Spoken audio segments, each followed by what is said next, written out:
is now time for us to call the meeting to order as well as to call our roll. Thank you, Chairman. Chairman Thompson. Yes, I'm here. Secretary Dudich. Here.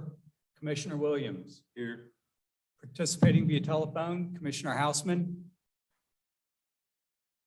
Here. Also participating via telephone, Commissioner Hill. Present. We have a quorum. Thank you for that. I'm going to call for an approval of the meetings. I'm going to consider them. Commissioners, have you reviewed the meeting minutes from December 15th, 2022? And are there any additions and or corrections to them? I'll make the motion to approve. Second. There is a motion and a second. Is there any discussion, modifications, or changes to the minutes? Anyone, those who are helping us complete our quorum that are telephonic?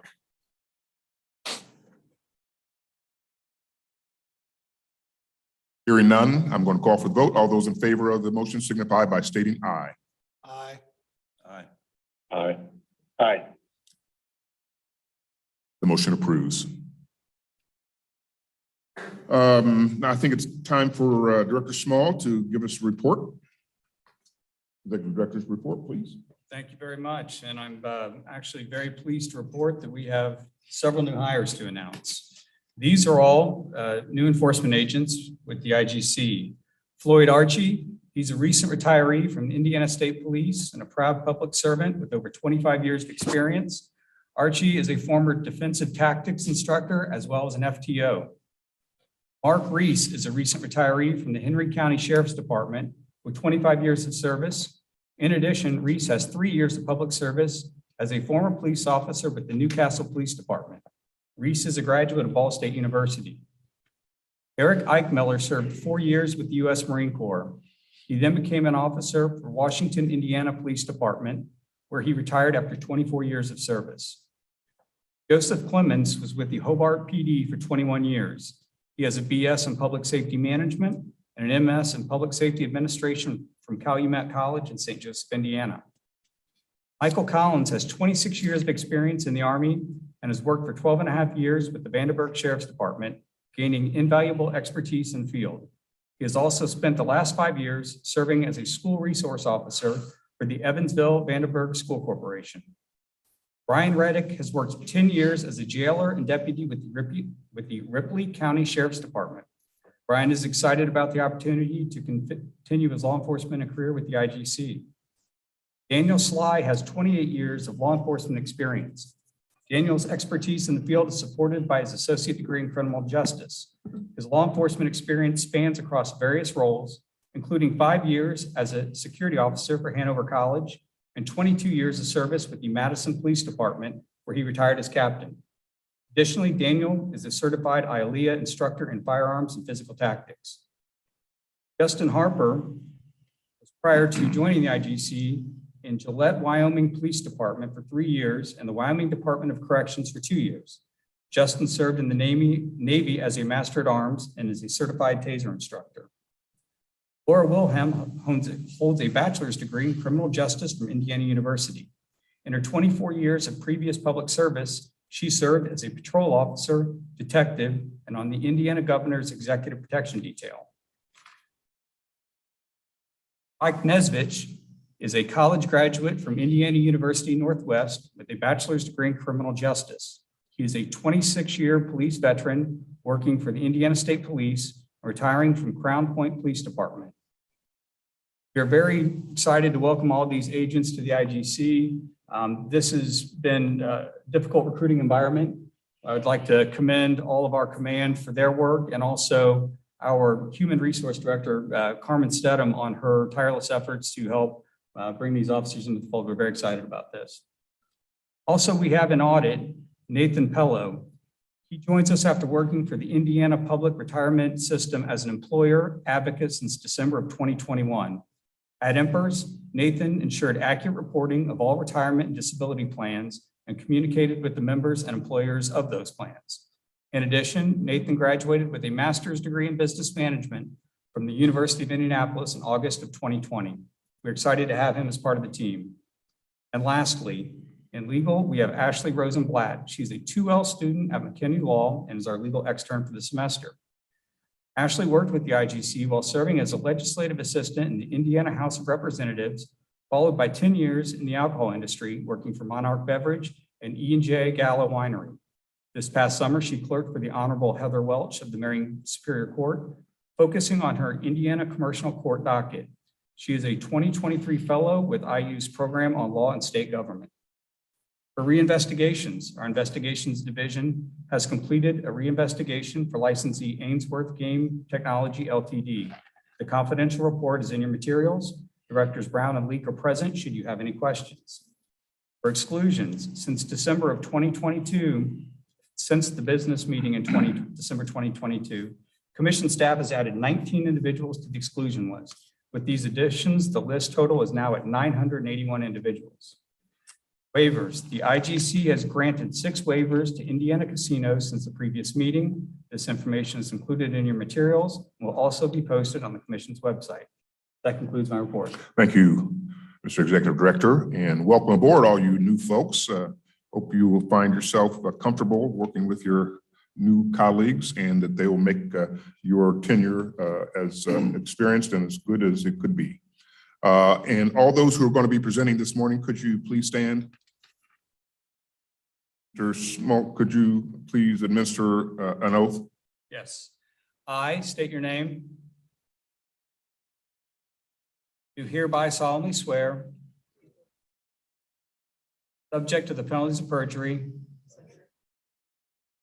tell the truth, the whole truth, and nothing but the truth.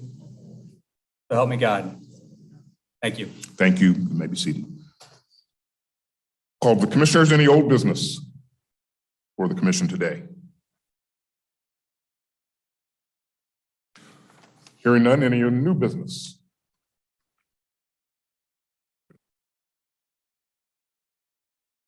Well, then first we're going to hear from Patron Matters. Attorney Angelo Viola, will you present the orders 2023-01 through 03? Morning. Good morning, Commissioners.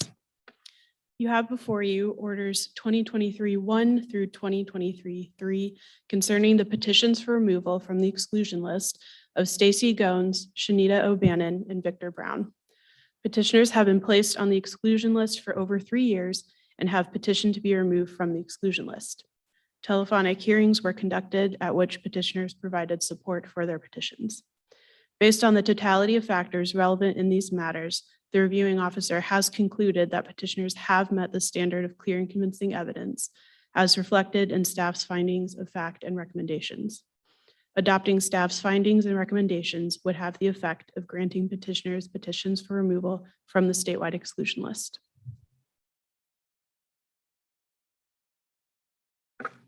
Any motion on orders 2023-01 through 2023-03? So moved, Mr. Chairman. There a second? A second. Any discussions or questions? Hearing none, I will call for a vote. All those in favor of the motion, please signify by stating aye. Aye. Aye. Aye. The ayes have it.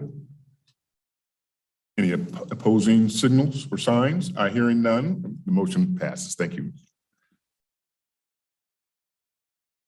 We'll look for license renewals next. Neil, we present the orders 2023-04 through 08. Good morning, Commissioners. You have before you order 2023-04 and pursuant to Indiana Code, Section 433-7-8 and 68 IAC Section 2-2-8. A supplier's license must be renewed each year along with the payment of a $7,500 renewal fee. Each of the following licensees has submitted a timely request for their renewal along with the required payment. That would be Halifax Security Incorporated, Zuvid LLC, Data Financial Incorporated, Incredible Technologies Incorporated, Interblock Luxury Gaming Products, TCS John Huxley Europe Limited, Genesis Gaming Solutions Incorporated, GAN Limited, Melco UK Limited, Sport Radar Solutions, Surveillance System Integration, L&W Gaming doing business as Light and Wonder, Patriot Gaming and Electronics Incorporated, And approving order 2023-04 would have the effect of renewing the license of each of the respective licensees for a period of 1 year. And Commissioners, next on the agenda, you have before you orders 2023-05, 2023-06, and 2023-07 regarding the renewal of Centaur Acquisition LLC doing business as Horseshoe Indianapolis, and Hoosier Park LLC doing business as Harrah's Hoosier Park, and Ameristar Casino East Chicago LLC's casino owners license renewals respectively. Horseshoe Indianapolis, Hoosier Park, and Ameristar have all filed the proper paperwork and paid their renewal fee. Previously, by orders 2022-07, 2022-08, and 2022-62, the Commission had approved the written power of attorneys for Horseshoe Indianapolis, Hoosier Park, and Ameristar respectively. These approvals expire upon the renewal of the casino owner's license, and for that reason, all casinos must request renewal of the Commission's approval of the written power of attorney concurrently with the request for renewal, or present the Commission with a new written power of attorney, naming a new trustee in waiting. Horseshoe Indianapolis has stated its intent to designate and appoint Mr. Michael W. Hanson as its new trustee in waiting. Hoosier Park and Ameristar have stated their intent to maintain their existing trustees in waiting and have not presented the Commission with any modifications. Approving orders 2023-05 through 2023-07 would have the effect of renewing the license and approving the power of attorneys for Horseshoe Indianapolis, Hoosier Park, and Ameristar for a period of 1 year. Thank you. To sports wagering. Yes, and finally, you have before you order 2023-08, and pursuant to Indiana Code Section 43866, a vendor's license must be renewed each year, along with the payment of a $50,000 renewal fee. Each of the following licensees has submitted a timely request for renewal along with the required payment. Bally Interactive LLC, doing business as Ballybet for Astar. BetMGM LLC, doing business as Roar Digital for Belterra. Smarkets Holdings USA Incorporated, doing business as SBK Indiana for Rising Star. PointsBet Indiana LLC, doing under Hollywood Certificate of Authority, and WSI US LLC, doing business as Win Sports for Rising Star. Approving order 2023-08 would have the effect of renewing the license of each of the respective licensees for a period of 1 year. Thank you, Mr. Neal. Is there a motion on orders 2023-04 through 2023-08? So moved, Mr. Chairman. Is there a second? Second. Any questions from Mr. Neal? Commissioners? And I'm going to call for the vote. All those in favor of the motion signify by stating aye, please. Aye. Aye. Aye. Motion carries. Thank you, Commissioner.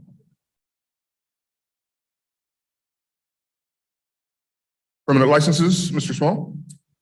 Yeah, I'd like to first address one licensee, Commission Order 2023-09 concerning Neo Games. An application for permanent licensure of supplier license that has been pulled from the agenda today. Staff has advised the applicant of its concerns regarding permanent licensure, specifically related to a substantial owner of the applicant. The confidential reports have been provided in your materials. Staff and applicant have been working to resolve these concerns, but I regret to inform the Commission that we do not have a resolution at this time. We will continue to work to resolve the issue. Mr. Small, how long has this been pending? I believe the license application was filed in September of 2020. Isn't this a little abnormally long?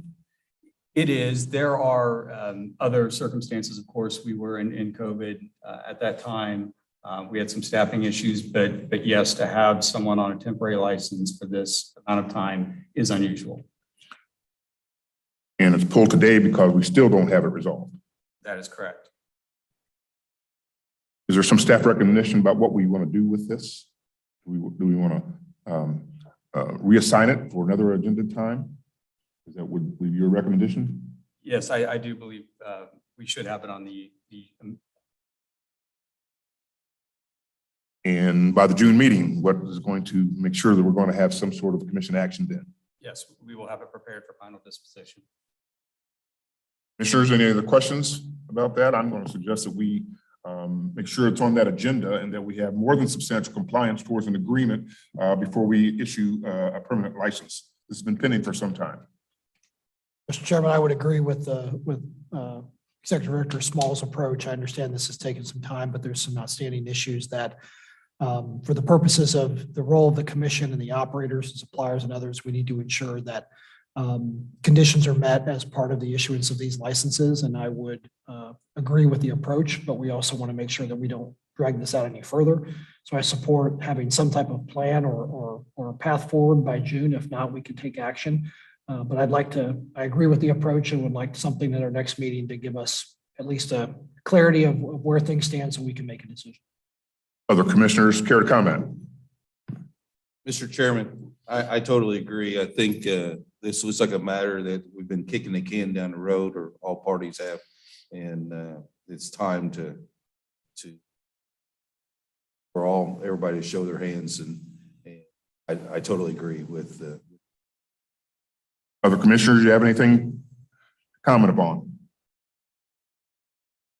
I agree with what's been said, Mr. Chairman. Other quorum member? Anything? Well, go ahead. No, sir. Okay, thank you. I'm going to accept staff's recommendation that we replace this on our agenda for our June meeting. But I'd like to add the caveat that we have a definitive plan of action by that time so that this is no longer on our agenda. Staff is clear. We will make sure that happens. Thank you very much. Any other applicants? Mr. Brown?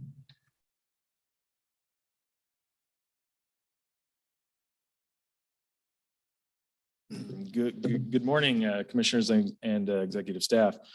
You have before you order 2023-10 regarding a permanent licensure of supplier, sports wagering vendor applicant Seminole Hard Rock Digital LLC.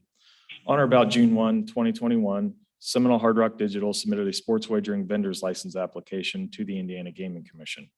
Hard Rock Digital supplies sports wagering services to its certificate holder, Hard Rock Northern Indiana. After review of the submitted applications and supporting documents, the IGC issued a temporary license to Hard Rock Digital on January 12, 2022, and a formal go live on May 6, 2022. Commission staff conducted a background and financial investigation on Seminole Hard Rock Digital, its substantial owners and key persons. Commission staff could find no derogatory information that would affect the applicant's suitability. Staff's final report regarding Seminole Hard Rock Digital has been made available in your documents for review. I'd be happy to answer any questions you have. Thank you, Mr. Brown. Is there a motion on order 2023 through 10? Any questions or comments on it? Commissioners? Make a motion, Mr. Chairman. Thank you for that motion. Is there a second? I'll second that. There's a motion and a second. All those in favor of the motion signify by stating aye. Aye. Those opposed? Aye. Motion carries. Thank you, Mr. Brown. Disciplinary actions, Ms. Button, please. Morning. Good morning. You have before you 1 settlement agreement concerning disciplinary action against a licensed supplier, 11 settlement agreements concerning disciplinary action against casinos, 7 settlement agreements concerning disciplinary actions against sports wagering operators, and 1 settlement agreement concerning disciplinary action against corporate. Order 2023-11 is a settlement agreement with Patriot Gaming and Electronics, wherein the supplier violated the rules for shipping electronic gaming devices. Patriot agreed to a monetary settlement of $1,500. Order 2023-12 is a settlement agreement with Ameristar East Chicago and includes 5 counts. In count 1, Ameristar violated the rules in their internal control procedures on child support arrears delinquency reporting. In count 2 and 3, Ameristar violated the rules for licensing when an employee worked in a position requiring a level 1 license while holding a level 2 license, and the employee failed to submit his level 1 application in a timely manner. Count 4, Ameristar violated the sports wagering rules when an employee accepted sports wagers by phone and without payment. In count 5, Ameristar had 2 NRT variances that remain unresolved. Ameristar East Chicago agreed to a monetary settlement of $37,000. Order 2023-13 is a settlement agreement with Bally's Evansville and includes 3 counts. In count 1, Bally's violated the rules in their internal control procedures on child support arrears delinquency reporting. In count 2, Bally's violated the rules on bill validator drop process. In count 3, Bally's violated the rules of table game fills. Bally's Evansville agreed to a monetary settlement of $9,000. Order 2023-14 is a settlement agreement with Blue Chip Casino and includes 5 counts. In count 1, Blue Chip violated the rules and internal control procedures on child support arrears delinquency reporting. In count 2, Blue Chip failed to notify surveillance when 2 table game fills and 1 table game credit were processed. In count 3, Blue Chip allowed patrons unauthorized access to a player card account that did not belong to them. The patrons were able to reset a personal identification number for another patron's account since Blue Chip employees did not verify their identity. In count 4, Blue Chip violated the rules on sensitive keys. And in count 5, Blue Chip violated the voluntary exclusion program rules. Blue Chip agreed to a monetary settlement of $16,500. Order 2023-15 is a settlement agreement with Caesar Southern Indiana and includes 2 counts.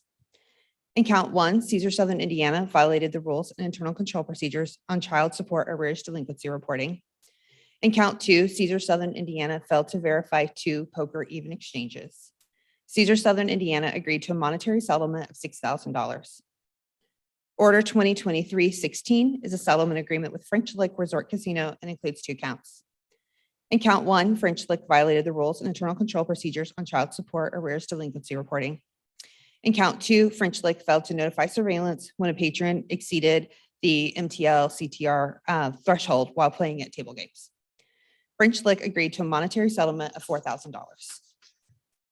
Order 2023-17 is a settlement agreement with Hard Rock Northern Indiana, wherein Hard Rock violated the rules of the voluntary exclusion program.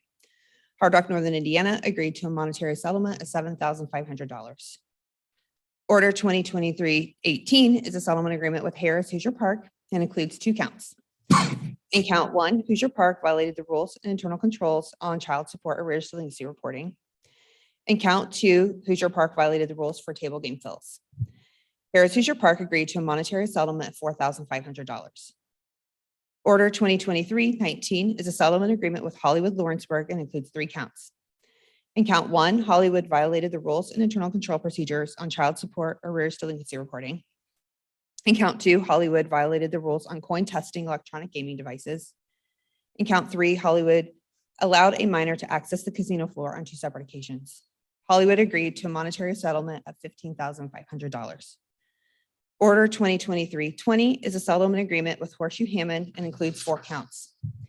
In count 1, Horseshoe Hammond violated the rules and their internal control procedures on child support arrears delinquency reporting. In count 2, Horseshoe Hammond failed to obtain commission approval prior to eliminating 16 licensed positions. In count 3, Horseshoe Hammond violated the rules on table game fills. In count 4, Horseshoe Hammond had 9 unresolved variances. Horseshoe Hammond agreed to a monetary settlement of $34,000 and the submission of a corrective action plan for count 4. Order 2023-21 is a settlement agreement with Horseshoe Indianapolis and includes 5 counts. In count 1, Horseshoe Indianapolis violated the rules for playing cards. In count 2, Horseshoe Indianapolis violated the rules on poker even exchanges. In count 3, Horseshoe Indianapolis failed to obtain commission approval prior to running 3 promotions. In count 4, Horseshoe Indianapolis violated the rules on table game fills. In count 5, Horseshoe Indianapolis violated the rules for the vendor log. Horseshoe Indianapolis agreed to a monetary settlement of $12,000. Order 2023-22 is a settlement agreement with Rising Star, wherein Rising Star violated the rules and their internal control procedures for child support arrears delinquency reporting. Rising Star agreed to a monetary settlement of $2,000. Order 2023-23 is a settlement agreement with Bally's Interactive, doing business as Bally Bet, and includes 2 counts. In count 1, Bally Bet failed to notify the commission of a termination in a timely manner. In count 2, Bally Bet failed to properly restrict sports wagering prohibited participants due to data discrepancies. Bally Bet agreed to a monetary settlement of $4,500. Order 2023-24 is a settlement agreement with Digital Gaming Corporation Limited, doing business as Betway. wherein Betway violated the rules for licensing when an employee performed the duties of a level 1 licensee prior to obtaining licensure with the commission. The employee also failed to submit his level 1 license application in a timely manner. Betway agreed to a monetary settlement of $4,500. Order 2023-25 is a settlement agreement with Crown Indiana Gaming, doing business as DraftKings, wherein DraftKings violated the rules on sports wagering prohibited participants by allowing a prohibited participant to place multiple sports wagers. DraftKings agreed to a monetary settlement of $5,000. Order 2023-26 is a settlement agreement with Betfair Interactive US, doing business as FanDuel Sportsbook, wherein FanDuel failed to properly restrict sports wagering prohibited participants. FanDuel agreed to a monetary settlement of $5,500 and the submission of a remediation plan for addressing the date of birth discrepancies. Order 2023-27 is a settlement agreement with Caesars Racing Sportsbook Clarksville and includes 2 counts. In count 1, Caesars Racing Sportsbook Clarksville allowed a minor access to the sportsbook. In count 2, Caesars Racing Sportsbook Clarksville violated the rules for sensitive keys. Caesars Racing Sportsbook Clarksville agreed to a monetary settlement of $2,500. Order 2023-28 is a settlement agreement with PointsBet Indiana, doing business as PointsBet, and includes 4 counts. All 4 counts involve a failure to timely submit a level 1 license application to the commission. PointsBet agreed to a monetary settlement of $13,000. Order 2023-29 is a settlement agreement with BetMGM, doing business as Roar Digital, wherein Roar Digital failed to notify the commission of numerous terminations in a timely manner. Roar Digital agreed to a monetary settlement of $13,500. Order 2023-30 was removed from the agenda. Order 2020. Hold on. I'm so close. Okay. All right. Order 2023-31 is a settlement agreement with Bally's Corporation, wherein Bally's Corporation failed to obtain commission approval prior to eliminating a licensed position. Bally's Corporation agreed to a monetary settlement of $1,000. Relevant details for each settlement agreement have been provided in your meeting materials. Each settlement agreement will also be available on the commission's website after the meeting. Thank you. Any questions, Ms. Munn, from anyone, commissioners? Mr. Chairman, Yes. not a question, but a comment. I would like to note that this is about $160,000 of fines in total that goes to the general fund to the state of Indiana. So I just want to note that these fines that are paid, there's been some question, but these fines that are paid go to the general fund and support the state's general fund. So appreciate the working through these settlements. I know there's a lot of them. We hear a lot of them, but thank you for the work you're doing on this. And this supports the overall state's financial situation. So commission doesn't get anything out of it. This is part of what we do, but it supports the state's general fund. So Thank you. Thank you, Mr. Dudich. And I'm looking for a motion for orders 2023-11 through 2023-31. Excuse me, Yes. Mr. Chair, if I may, I noticed order 2023-30 has 30 been been pulled. pulled. Yes, Yeah, correct. So you may want to. Yes, I didn't note that, and thank you for reporting that, Ms. Munn. So that is not included in the motions. 30. So moved. second. Here's a motion and a second. Any questions or discussion? Hearing none, I'm going to call for the vote. All of those commissioners in favor of the motion signify by stating aye, please. Aye. Aye. I have a quorum vote. How I like that. Opposed, same sign. The motion carries. Thank you, Ms. Bunn. Thank you. Occupational licenses, Ms. Celia again, please.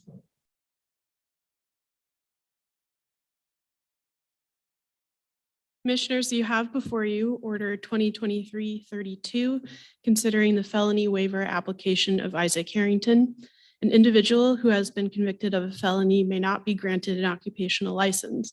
However, an applicant who has been convicted of a felony may request a waiver if he establishes by clear and convincing evidence that he has been rehabilitated. Mr. Harrington provided testimony about his rehabilitation, demonstrated ownership of his past mistakes, demonstrated that this was an isolated incident, and showed that he successfully completed probation. Detailed information regarding this order is contained in your confidential commission materials. Adopting staff's findings and recommendations would have the effect of granting Mr. Harrington's felony waiver application. Is there a motion on Mr. Harrington's request? So move. Second. There's a motion and a second. Any discussion? All those in favor of the motion signify by stating aye. Aye. Aye. Aye. Motion carries. Thank you. We'll continue on with the other disciplinary actions. Next, you have before you orders 2023-33 through 2023-37 concerning applications for an occupational license to work for Indiana licensees. With regard to these orders, applicants failed to disclose their complete criminal history and/or had a felony conviction, and therefore failed to meet the established standards for licensure. The applicants were given an opportunity to withdraw their applications from consideration, but failed to do so. Detailed information regarding these orders is contained in your confidential commission materials. Approving orders 2023-33 through 2023-37 would have the effect of denying these applications. Motion on orders 2023 through 33 through 2023 through 37. So move. Second. There's a motion and a second. Any discussion? Questions? All those in favor of the motion state aye, please. Aye. Aye. Aye. Those opposed? Same sign. Hearing none, the motion is carried. Thank you very much. On to disciplinary actions with settlement. Next, you have before you orders 2023-38 through 2023-48. These orders concern settlement agreements between commission staff and occupational licensees. In lieu of disciplinary action, commission staff offered each of these licensees a settlement agreement that would have them agree to an unpaid voluntary relinquishment of their occupational license for a period of regularly scheduled working days, with no vacation or other paid time off to be used. Each of these licensees has agreed to the terms of the settlement agreements. Detailed information regarding each of these matters is contained in the confidential materials that have been provided to the commission. Approving 2023-38 through 2023-48 would have the effect of ratifying the agreements with occupational licensees. Thank you. Any questions, Ms. Fiore? Is there a motion on orders 2023 through 38 through 2023 through 48? So move. Second. There's a motion and a second. Any questions, discussion? Hearing none, all those in favor of the motion signify by stating aye, please. Aye. Aye. Aye. Hearing no opposition, motion carries. Thank you so much.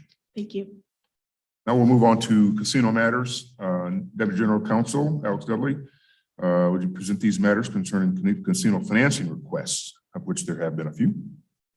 Morning, Mr. Chairman, Commissioners, Executive Staff.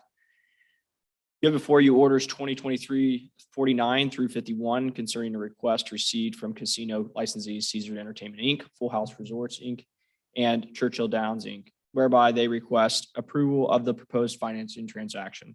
In addition to seeking permission to act on the proposed financing transactions, casino licensees also requested a waiver of 68 IAC's so-called two-meeting requirement in accordance with the Commission's authority contained in Resolution 2017-109. The confidential details of the proposed financial transactions, as well as the Commission staff's analysis, were provided to the Commissioners in their confidential materials. In accordance with the procedures identified in Resolution 2017-109, the casino licensees were issued an interim approval for their proposed financing transactions. The interim approval contained the following conditions. First, the terms articulated in the financial documentation do not materially differ from the terms that were presented in the writing for approval. Second, the terms of the final documentation do not violate IC 4-33 or 4-35. Third, each casino licensee must provide the Commission with a legal opinion demonstrating compliance with IC 4-33 and 4-35. And finally, the casino licensees must close on its respective financial transaction by certain dates.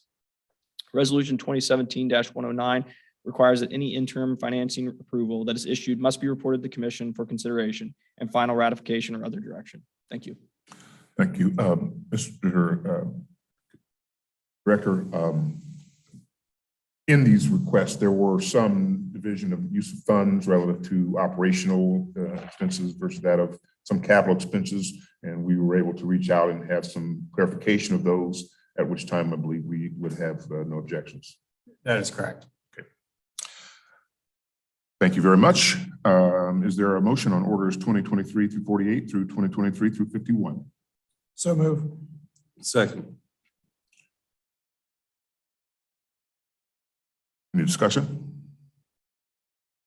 Hearing none. All those in favor of the motion state aye. Aye. All those opposed? Oh, we got to hear Aye. the other ayes. Got to hear my. There we go. I think we got all four of those ayes. Thank you. No opposition. Motion is approved. Thank you very much, Mr. Beverly. Now we're going to have a presentation. Deputy Director Jenny Reske, will you introduce Margaret Davidson, who will be presenting on the 2022-23 Problem Gambling Awareness Campaign, please.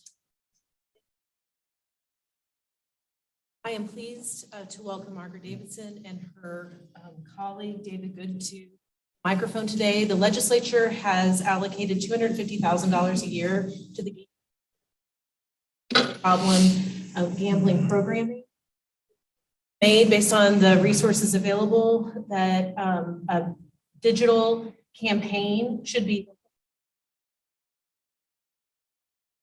Margaret and David are here to go.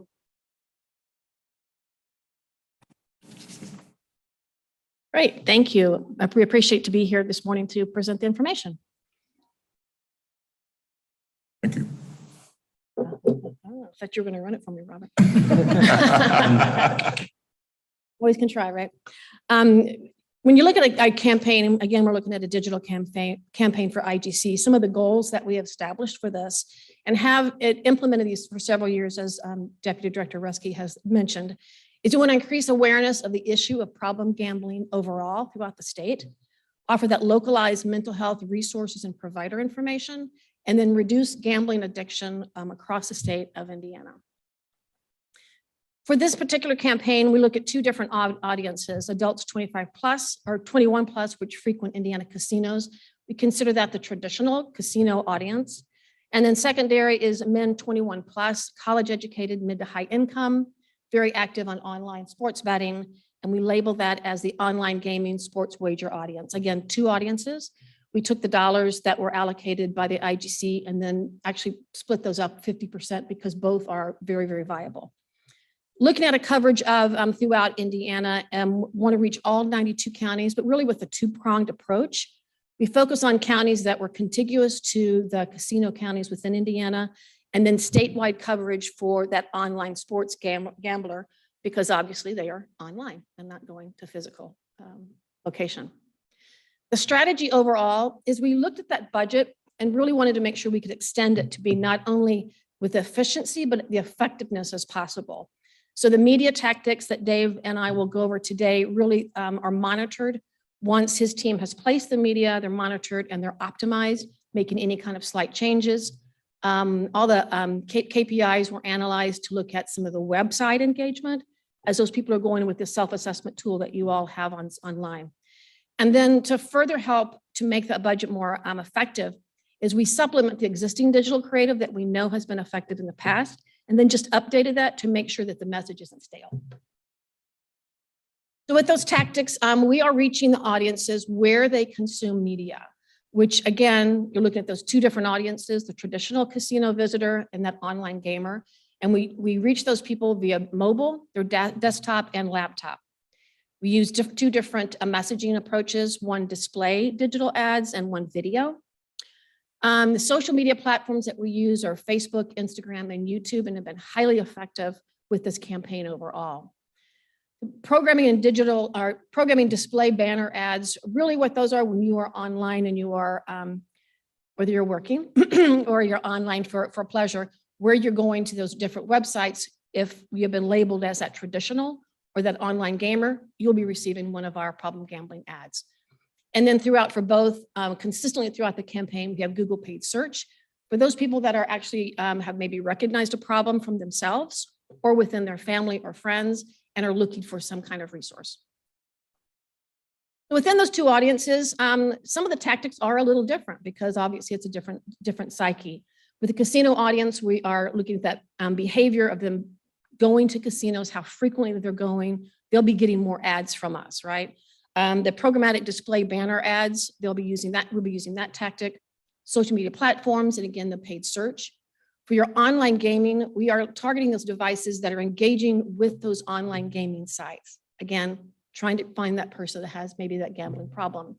Again, social media, YouTube, Google paid search. And the flighting with this is sometimes in and around some high-intensity sports times throughout the calendar year. So there's a little bit of a chart to look at, but I think you can see overall, we looked at for this particular campaign, we launched it in October of 2021. We ran that through September of 2022. And as you can see, we are consistently on with our paid search throughout all, because we know people, even though they are maybe going to a casino when we don't have very concentrated, they may be online and looking for some help. So the green is your online gambler that we're looking for. Your blue is the traditional, and again, that paid search. And we have, just to add to that, the green is really centered around those big sports times. So Super Bowl, March Madness, going into Kentucky Derby in the middle there, and Indy 500, beginning of the NFL season, those some of the higher sports betting times. So that's really kind of why that is in certain segments throughout the year. The blue is that traditional casino gambler who really throughout the year is going and visiting casinos. Go to the next one. Yeah, we'll get to some results here. So I'm looking first at the casino audience, that traditional gambler. We had over 28 million ad impressions through display ads and 19 million ad impressions for Facebook and Instagram. So that's a total of 48 million impressions targeting them. On the online gaming and sports wager audience was just short of 20 million ad impressions there on display ads, 3.3 million through streaming TV, and then over 7.4 million with social. So almost 31 million ad impressions there for a total of more than 78 million ad impressions. So we're getting in front of them with that messaging that if you have a problem, there's resources, we can help. This isn't something that has to stay a part of your life. We can help make a difference. So combined, the ad campaigns targeted people on Google that were searching for help or searching honestly for gambling as well. So for example, if somebody's searching for one of the online gaming apps or gambling apps, that we could also insert an ad at that point. So they might know they have a problem, but not be able to necessarily stop it at that point. But we have an opportunity for them to kind of divert paths and take a different direction. So we had over 378,000 Google searches that we were able to show ads to people for, and over 3,000 times people clicked towards the ad that brought them to resources. So it was a great opportunity to stay in front of them. So total, we had more than 79 million ad impressions, over 3.1 million social media users saw ads. So again, as people are spending their time, on their phones, we're staying in front of them. And in total, more than half, 52% of all website traffic came from mobile devices where online and gaming really occurs. So some people are accessing those sports apps, and we have an opportunity to get in front of them. And half of all traffic came from that. And 41% of website traffic between March and September came from our campaign to the IGC resources. So it was a great opportunity to get in front of the right people, see some of the keywords in the documents there, where we might show ads to people that are searching not only for items like Gamblers Anonymous and help, but also sports betting, FanDuel, BetMGM, those type of apps and services and websites where somebody that has a problem might be visiting, and we have an opportunity to jump in front of them and say, hey, there's help. So we have some examples of the creative. Yeah. So again, the creative, you've got two different audiences. That audience is going to be motivated by different messaging, by different visuals. So just a couple of that we have used that we have in rotation. With the left-hand side is going to be your casino visitor. The right-hand side is going to be your online bettor. Again, some of these change based on that seasonality that Dave talked about. Do we focus on basketball? Do we focus on football? Again, we always want to have that impression out there. It's going to take a lot of impressions to maybe convince someone they may have a problem, and then to motivate that behavior to go ahead and maybe take the self-assessment tool or make some kind of changes. Are there any questions? I know that was kind of a quick overview. I think Jenny gave us 15 minutes. I could talk all day about it, so be careful. Thank you so much. This expenditure is not insignificant. which lets you know our sincerity and seriousness about problem gambling. We want to be responsive to that. And with this kind of information, I hope that we will ultimately have some metrics on results, Mr. Reski. How effective are we? Those sort of things are things that I would look forward to discovering compared to our peers. And I would also suggest and recommend to our patrons, licensees, and users that not only do you get information, but you act on the information, that you try to help your gamblers do it responsibly. So with that, I thank you. Commissioners, do you have any other questions relative to this report? I have one. You said that you split the money up between the two, between online and casino. Is one side or the other a bigger problem at this time, and is it growing? Interesting question.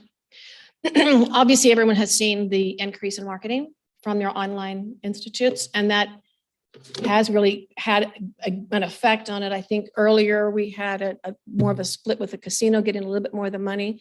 Talking with Deputy Director Reski, we, for this campaign, looked at splitting it 50-50. And we think it's been great. Again, we try to use that budget as effectively as possible. Casino visits haven't decreased, so we know that still is effective. So how do we combat the two?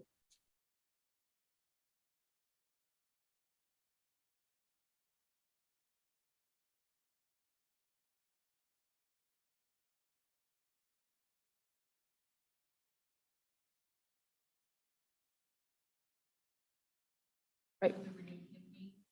For a limited budget, and I'd like to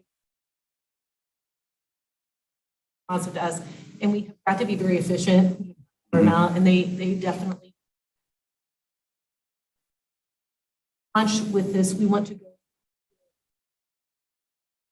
how our message is being received, graphics that we are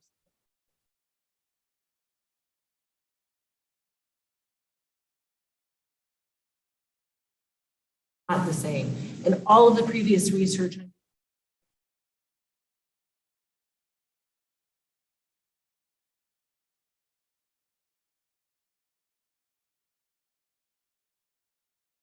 Questions?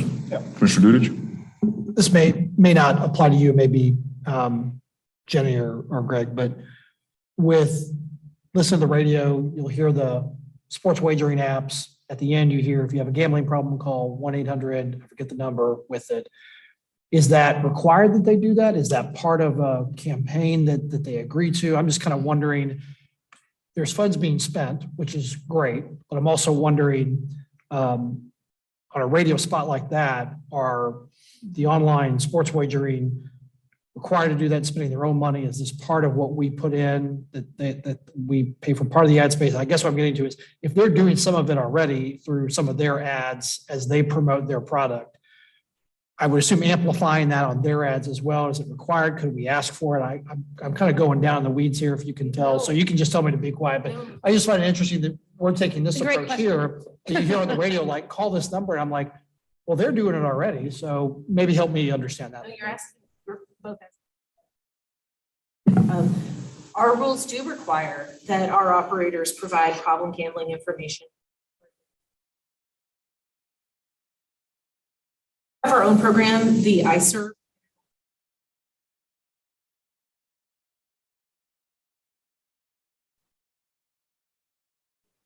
Our rules also require that our operators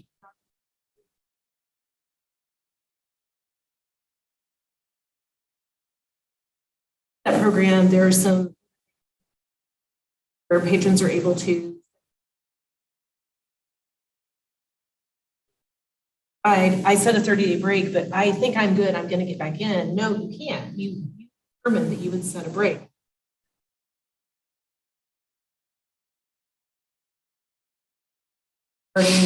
Problem gambling. And Margaret, did you have anything? You know I do. I'm sorry. It's a really good question. And that 1-800-9-WITH-IT program has been in existence for many years. I believe Criminal Justice had set that line up, and that's used for a lot of different instances. But on behalf of IGC, that is really positive, because they're using that traditional landscape medium, right? That radio and that television, and you all want them to do that, because that's answering, it's getting that message out there of, do you have a problem? Do you know someone that has? What our effort is doing, what for you all with this campaign, it is really getting into segmentation and making sure your dollars are hitting where they really need to hit.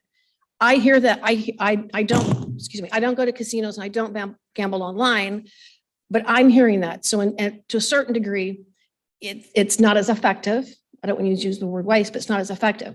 Where your dollars are really going to the people that are gambling online and that are go to casinos and may have a problem. So it's a very much of a positive that you aren't having to fund more of that traditional landscape media kind of budgetary issues.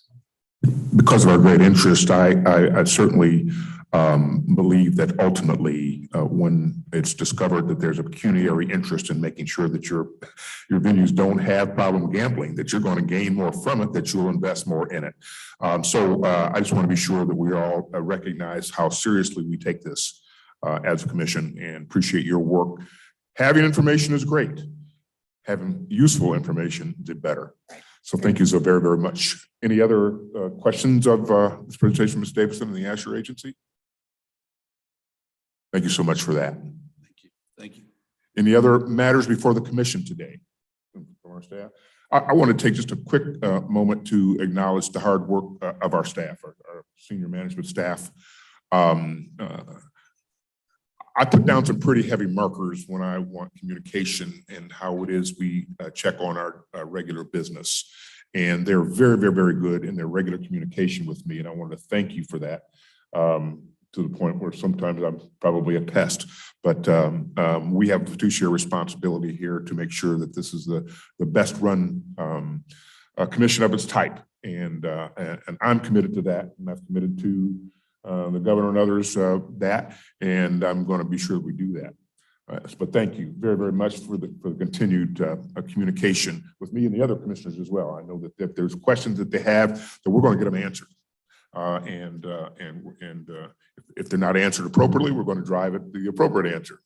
And I'd also like to take one quick privilege to acknowledge Commissioner Dudich and his new full-time responsibilities. Congratulate him as he is taking on major responsibilities at Indiana University. Other matters before the commission? Staff? Other commissioners? Anyone before the commission at all? Hearing once or twice. I said I'd get you out here by lunchtime. I know you're hungry. So here we go. I think I'm going to call for a motion to adjourn. It's a motion to adjourn. Requires no second. We are adjourned. Thank you, Commissioner Zill and Commissioner.